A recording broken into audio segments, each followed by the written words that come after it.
Oke, Assalamualaikum warahmatullahi wabarakatuh. Bagaimana kabarnya? Mudah-mudahan kalian semua dalam keadaan sehat walafiat ya. Oke, Alhamdulillah hari ini kita bertemu lagi dalam mata kuliah konsep dasar IPA di sekolah dasar. Nah, seperti yang sudah Ibu utarakan sebelumnya pada pertemuan pertama, di pertemuan kita selanjutnya, yaitu hari ini, pertemuan kedua, kita akan mulai membahas mengenai materi IPA ya. Nah, untuk pertemuan kedua, kali ini kita akan membahas mengenai besaran dan pengukuran. Nah, ini ada PowerPoint yang akan Ibu tampilkan. Silahkan diperhatikan baik-baik.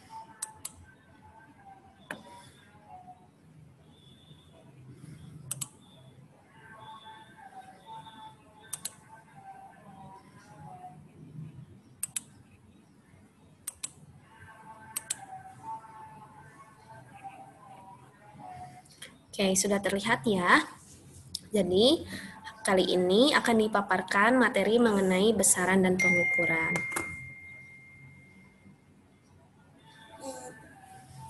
Nah, terkait dengan materi ini, pasti sudah tidak asing lagi bagi kita semua.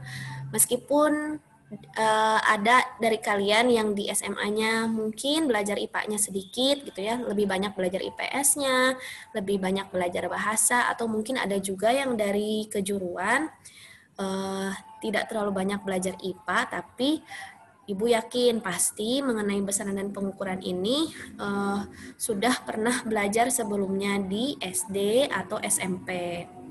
Bahkan besaran dan pengukuran sendiri itu kita selalu temui dalam kehidupan kita sehari-hari.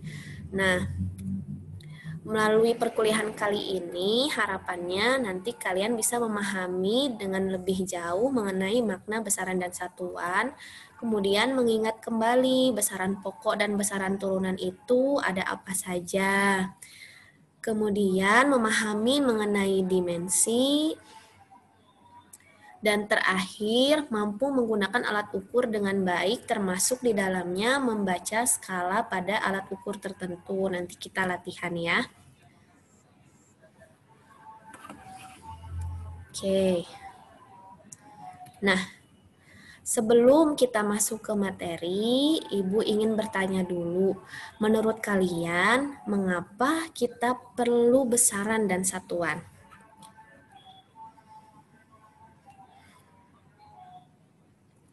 Nah, dalam IPA, kita itu kan mempelajari tentang alam dan segala isinya gitu ya, tentang gejala-gejala yang terjadi di sekitar kita. Tentunya itu bukan hal yang mudah ya, tapi dengan adanya besaran dan satuan itu memudahkan manusia dalam mengungkap dan memahami berbagai gejala alam yang terjadi. Kemudian, nah, ketika kita menggunakan besaran, tentu kita juga perlu yang namanya satuan.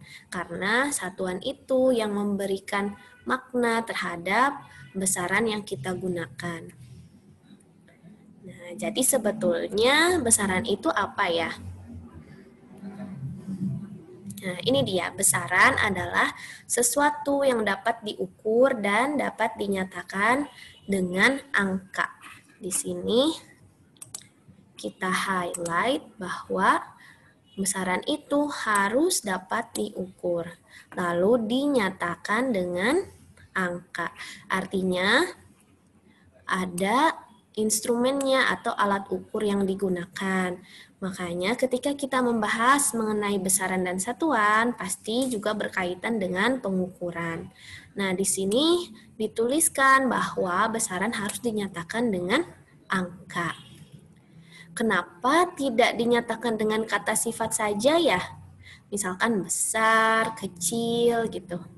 Kalian boleh berpendapat dulu, silahkan. Oke, Sekarang ayo kita bandingkan beberapa hal, lalu kita coba mengungkapkan ciri-ciri benda atau hal yang kita lihat di layar ini menggunakan kata sifat, bukan menggunakan besaran dan satuan. Nah, di sini ada dedek bayi, lalu ada ayahnya, ada mobil, ada truk, ada pesawat. Misalkan kita bisa mengatakan bayi itu kecil ukurannya. Lalu ayahnya ukurannya boleh dibilang sedang lah ya. Lalu kita bandingkan lagi dengan mobil. Oke, kalau dibandingkan berarti kalau bayi kecil, orang dewasa itu sedang, maka mobil merupakan hal yang besar gitu ya. Kita bandingkan lagi dengan truk. Truk kita bilang sangat besar. Kita lihat lagi pesawat. Pesawat kan pasti lebih besar ya dari truk. Oke, kita sebut super besar gitu ya. Nah, sekarang kita lihat nih, UPI Purwakarta kan adanya di Purwakarta. Nih, ini petanya. Pasti Purwakarta itu jauh lebih besar ya daripada pesawat yang tadi kita lihat. Oke lah, kita bilang jauh lebih besar gitu ya. Terus Purwakarta itu bagian dari Jawa Barat. Nah, bilangnya apa lagi nih kalau Jawa Barat?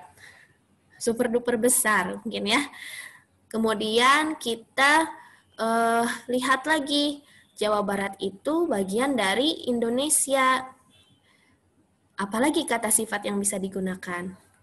Dan terus berlanjut gitu ya, setelah Indonesia, nanti Indonesia merupakan bagian dari benua Asia, Asia merupakan bagian dari bumi, bumi bagian dari galaksi Bima Sakti, dan seterusnya gitu. Jadi kalau menggunakan kata sifat itu ada batasnya. Oleh karena itu kita perlu memberikan ukuran dalam bentuk angka gitu ya. Jadi dinyatakannya itu dalam bentuk angka. Nah, atau yang disebut dengan besaran. Nah, besaran itu sendiri dikelompokkan menjadi dua ya. Ini mah sudah tahu pasti. Ada besaran pokok dan ada besaran turunan. Ada yang tahu bedanya? Nah, coba perhatikan di sini ada ilustrasi. Ini anggap aja batu bata ya. Lalu yang ini adalah sebuah bangunan atau rumah. Nah, batu bata ini mengilustrasikan besaran pokok, gitu ya, besaran pokok atau bahan untuk membuat besaran turunan. Jadi batu bata kan bahan untuk membuat rumah. Nah, besaran pokok bahan untuk membuat besaran turunan, gitu ya. Jadi besaran turunan itu dibuat dari beberapa besaran pokok. Nah, besaran-besaran fisika itu banyak sekali. Begitu juga dengan satuannya gitu ya.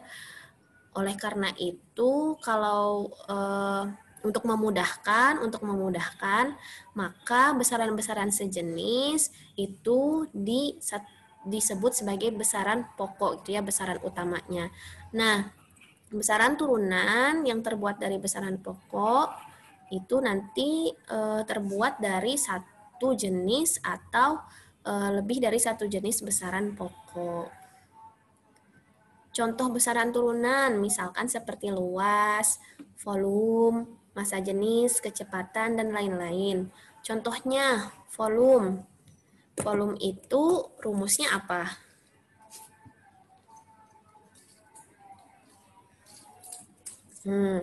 Volume itu kan panjang kali lebar kali tinggi ya. Nah, panjang, lebar, dan tinggi itu sebetulnya semuanya besaran pokoknya adalah besaran panjang. Nah, besaran panjang itu satuannya meter ya. Meter, yang lebar juga meter, tinggi juga meter. Nah, nanti satuannya adalah meter kubik gitu ya. Satuannya adalah meter kubik. Jadi besaran turunan, jadi satuan untuk besaran turunan juga diturunkan dari satuan besaran pokoknya. Dan masih banyak lagi ya, nanti kalian itu jadi salah satu tugas kalian untuk menentukan satuan dari besaran turunan yang ini. Oke, nah tadi kan besaran itu harus dinyatakan dengan angka, misalkan besaran panjang. Coba lihat di depan kalian ada HP atau ada laptop ya. Nah, terus kita ukur panjangnya. Kalau laptop ibu panjangnya sekitar 25, misalkan ibu bilang gitu. Nah, kalau hanya menggunakan angka saja, panjang laptop adalah 25. Itu bisa menimbulkan berbagai pemahaman gitu ya. Atau yang menerima informasinya bisa bingung 25 apa? Apakah 25 inci, 25 cm, 25 jengkal atau apa gitu kan bisa macam-macam.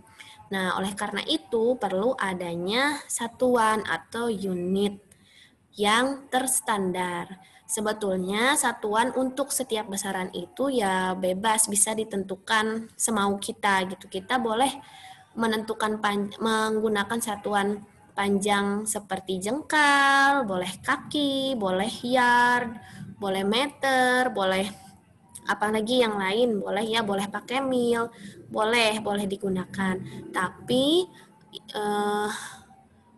nanti pemahamannya bisa beda-beda. Oleh karena itu, untuk memudahkan kita memahami ilmu pengetahuan alam, itu oleh karenanya diperlukan satuan yang terstandar dan diakui secara internasional. Makanya muncul satuan internasional. Nah, ini dia satuan internasional untuk 7 besaran pokok. Ada panjang, massa, waktu, kuat arus listrik, suhu, jumlah zat, dan intensitas cahaya. Nah, nama satuan seperti meter, kilogram, second itu kan sering kita pakai dalam kehidupan kita sehari-hari ya. Kalau ampere ya mungkin sering juga pakai. Kelvin jarang dipakai, kalau di rumah ya biasanya pakai Celsius gitu kalau di kita. Kalau di negara lain ada yang pakai Fahrenheit atau Reaumur. Kalau jumlah zat mungkin agak jarang dipakai, kandela juga jarang. Nah, kemudian dalam SI juga ada simbol satuannya. M itu meter, Kg itu kilogram, dan seterusnya. Nah, kalian bisa membaca atau mencari informasi lebih lanjut mengenai satuan standar setiap besaran pokok. Misalkan apa sih yang dimaksud dengan 1 kilogram itu, apa yang dimaksud dengan 1 meter itu boleh nanti dibaca lebih lanjut ya.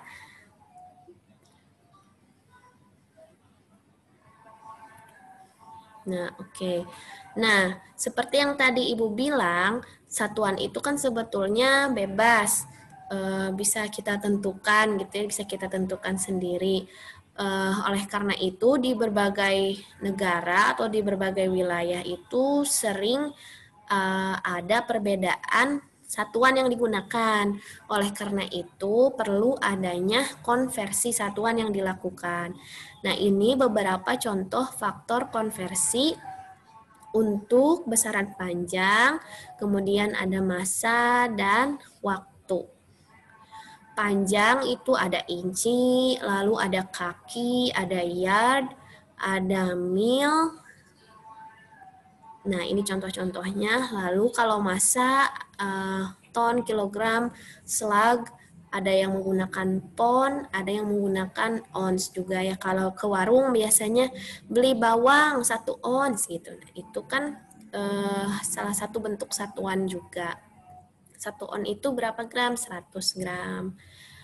Kemudian kalau waktu sih cenderung sama ya. Kalau waktu 1 jam sama dengan 3.600 second atau detik gitu ya. 1 jam 60 menit, 1 menit 60 detik. Kalau waktu relatif sama. di semua tempat. Tapi kalau massa dan panjang itu banyak sekali jenisnya.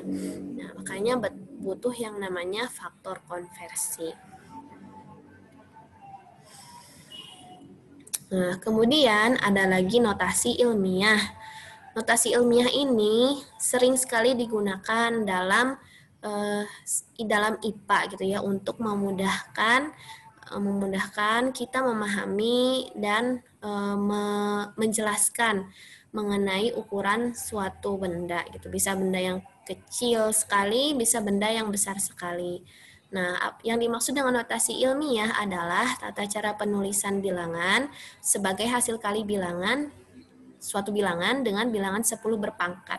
Jadi supaya simple, pakai 10 kali 10 pangkat berapa gitu. Kita langsung ke contoh kali ya, supaya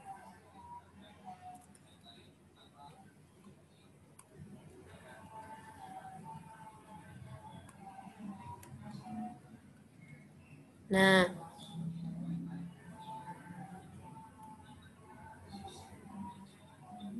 contohnya ini.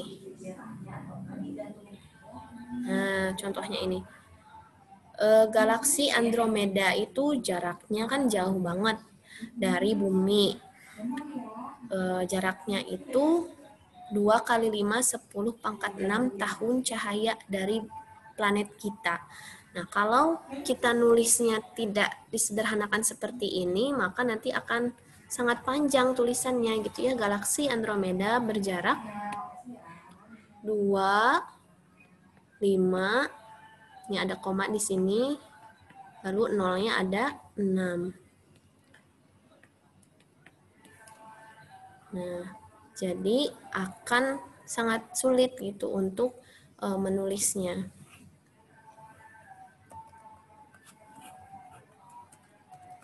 Nah, kita kembali lagi ya. Nah, ini 10 pangkat. Nah, ini beberapa contoh notasi ilmiah yang sering digunakan di IPA. Itu ada nano, mikro, mili, senti, desi, kilo, mega, giga. Ya, masih ada lagi tera gitu ya. Sebelum nano juga ada pico. Itu menunjukkan 10 pangkat gitu atau orde dari bilangan tertentu. Nah, ini singkatan-singkatannya pasti sering kita temukan dalam pelajaran IPA gitu ya. Semikro, nano itu biasanya untuk menjelaskan yang 10 pangkat minus itu untuk menjelaskan benda-benda yang ukurannya sangat kecil. Kalau yang pangkatnya itu positif atau tidak ada minusnya itu untuk digunakan untuk menjelaskan ukuran benda yang sangat besar. Misalkan jarak bumi ke matahari, gitu kan, itu sangat jauh, sangat besar, artinya nilainya jadi bisa pakai pangkat yang positif. Kalau ukuran atom, nah itu menggunakan pangkat yang negatif karena ukurannya sangat kecil. Kemudian ada dimensi. Nah, dimensi merupakan hubungan antara besaran itu dengan besaran-besaran pokok. Nah, dimensi itu menunjukkan bagaimana besaran tersusun atas besaran-besaran pokok. Contohnya, panjang itu satuannya meter. Lalu dimensinya L atau length gitu ya. Kalau massa satuannya kilogram. Nanti singkatannya kg, dimensinya m atau mass dan seterusnya.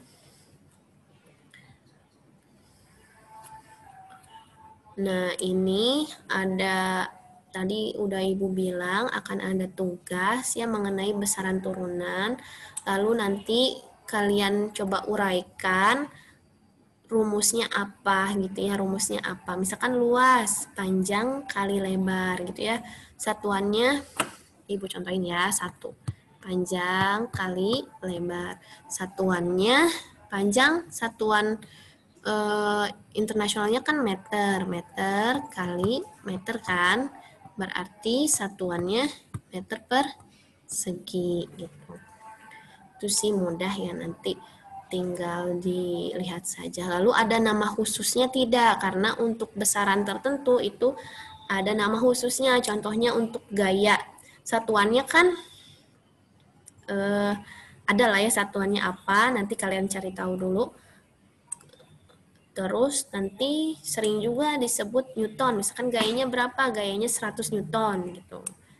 Padahal satuan aslinya mah bukan itu. Nanti satuannya itu ditentukan dari rumusnya dulu. Jadi gaya itu rumusnya apa? Lalu nanti satuannya bisa ketahuan dari rumus itu. Jadi dari rumus ini nanti ketahuan dia merupakan turunan dari besaran pokok apa.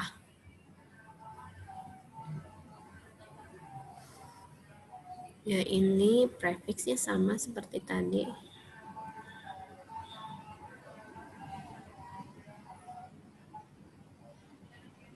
Nah ini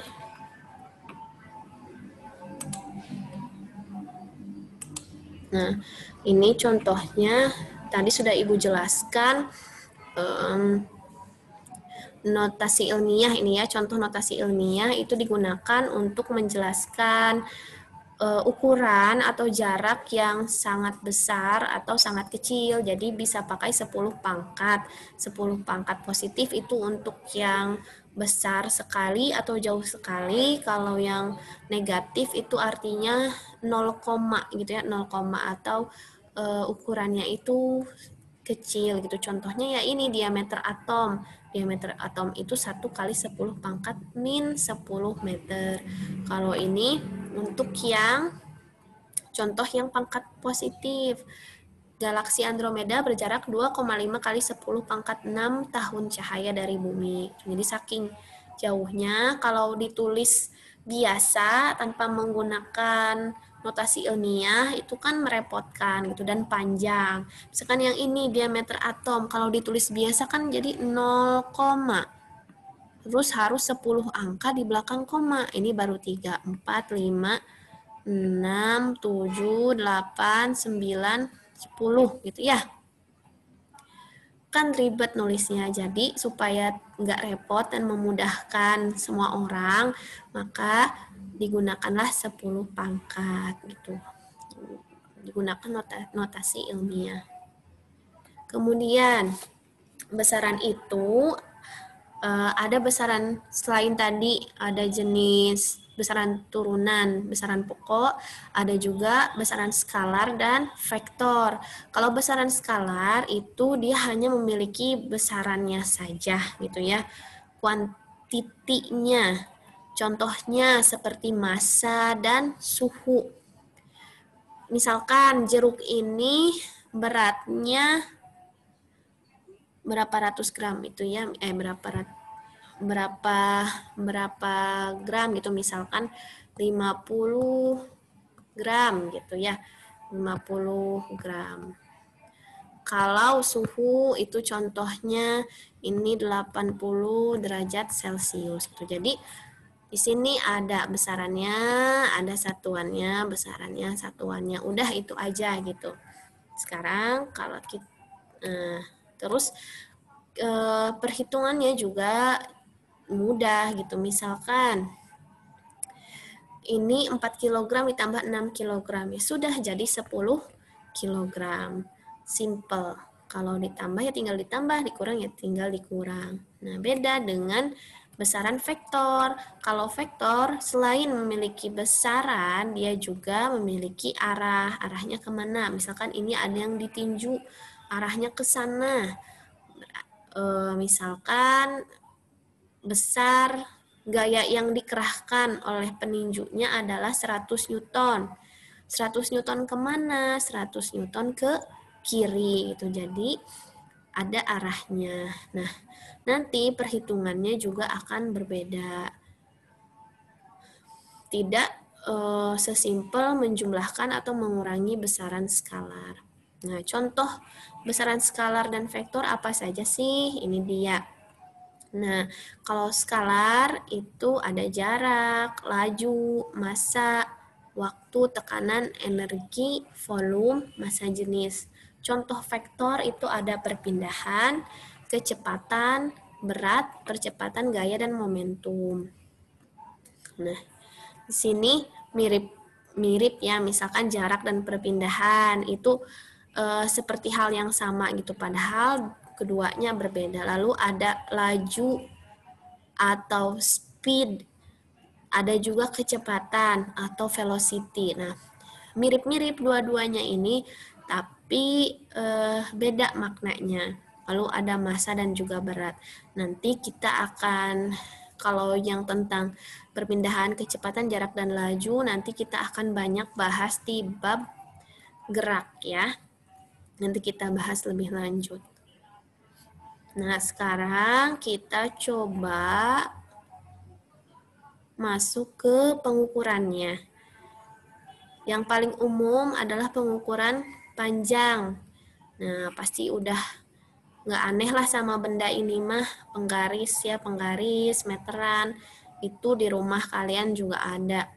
Nah, tapi pengukurannya mungkin ada yang sudah bisa mengukur dengan benar, mungkin masih ada yang salah gitu. Nah, untuk pengukuran menggunakan mistar atau penggaris, itu ada aturannya supaya pengukurannya akurat.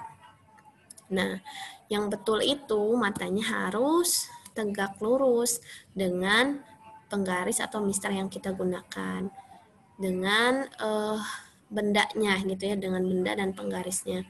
Kalau kita lihatnya dari pinggir, nanti akan muncul yang namanya parallax error atau kesalahan dalam pengukuran karena cara kita membaca skalanya kurang tepat. Yang kedua, panjang juga bisa selain tadi diukur dengan penggaris, mistar, atau meteran, juga bisa diukur dengan menggunakan jangka sorong atau vernier caliper. Nah, ini bisa mengukur dengan lebih teliti dibandingkan dengan penggaris. Kalau penggaris, skala yang paling kecilnya kan 0,01 cm ya. Kalau vernier caliper itu sampai 0,1 mm. Nah, jadi kalau penggaris itu ketelitiannya penggaris biasa hanya 0,1 cm atau 1 mm. Kalau jangka sorong ketelitiannya hingga 0,1 mm. Nah, ini contoh jangka sorong. Nah, jangka sorong ini bisa mengukur kedalaman, pakai yang ini kalau kedalaman. Lalu bisa juga ini untuk kedalaman, ini untuk mengukur ketebalan. Kalau yang ini untuk mengukur diameter dalam. Ini bisa ketebalan. Kalau yang rahang luar atau rahang bawah itu bisa untuk mengukur ketebalan sebuah benda, bisa juga untuk mengukur diameter luar suatu benda. Ini bagian-bagiannya. Nah, nanti ini bisa digeser-geser ya sesuai ukuran bendanya. Lalu ada dua skala di sini. Ini ada skala utama, lalu ada skala nonius. Nah, ini skala yang lebih telitinya nanti. Yuk kita lihat contohnya. Mana gambarnya? Nah, misalkan kita mengukur sebuah benda menggunakan jangka sorong. Nah, ini skala yang terlihat pada jangka sorongnya. Coba perhatikan yang titik ini ya. Nah, titik ini. Ini artinya benda itu memiliki panjang atau tebal sekitar 2,4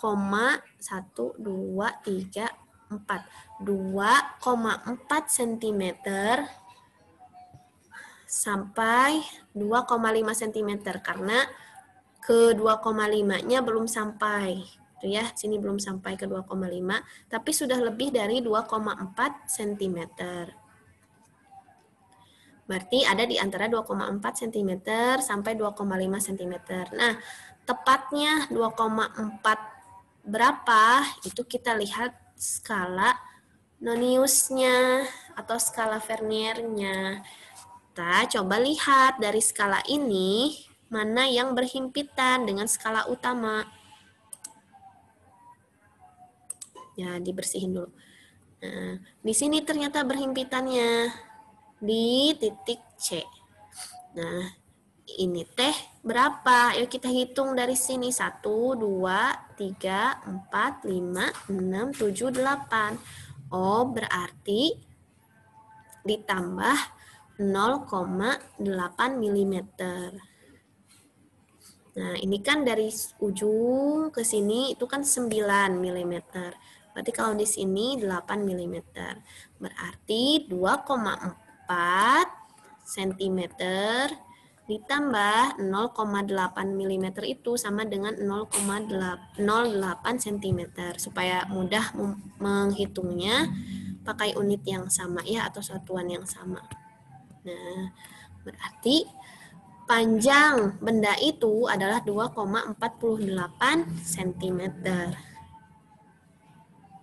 Itu contoh membaca skala pada jangka sorong. Oke, selanjutnya menggunakan micrometer skrup. Nah, ini lebih teliti lagi daripada jangka sorong yang tadi. Ketelitiannya mencapai 0,01 cm atau 0,01 mm. Nah, ini bendanya. Nah, di sini ada ya, ketelitiannya tertulis. Ini bagian-bagiannya, ada poros tetap, poros geser, dan seterusnya. Oke, sekarang kita coba mengukur dan membaca skala menggunakan micrometer skrup. Nah, misalkan ini udah mengukur benda ya, terus ini yang ditunjukkannya skalanya ini. Kita lihat di sini, ini dalam milimeter ya, yang atas ini dalam milimeter. Benda itu memiliki panjang 5,5 mm lebih. Ini kan ada angka 5 di sini. Terus di bawahnya sudah melebihi 5,5 gitu ya. 5,5 mm, 5,5 mm. Nah, tapi 5,5 juga enggak pas 5,5 gitu, masih ada lebihnya nih. Lebih berapa? Kita perlu menambahkan berapa milimeter? Kita lihat skala yang berimpitannya, yang lurus dengan garis lurus pada skala utama. Skala Noniusnya berapa? Kita lihat di sini. Ini berapa nih skala yang ini?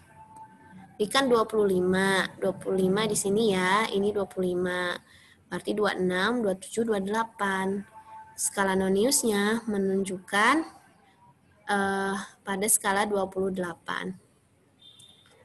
Berarti ditambah 0,28 mm.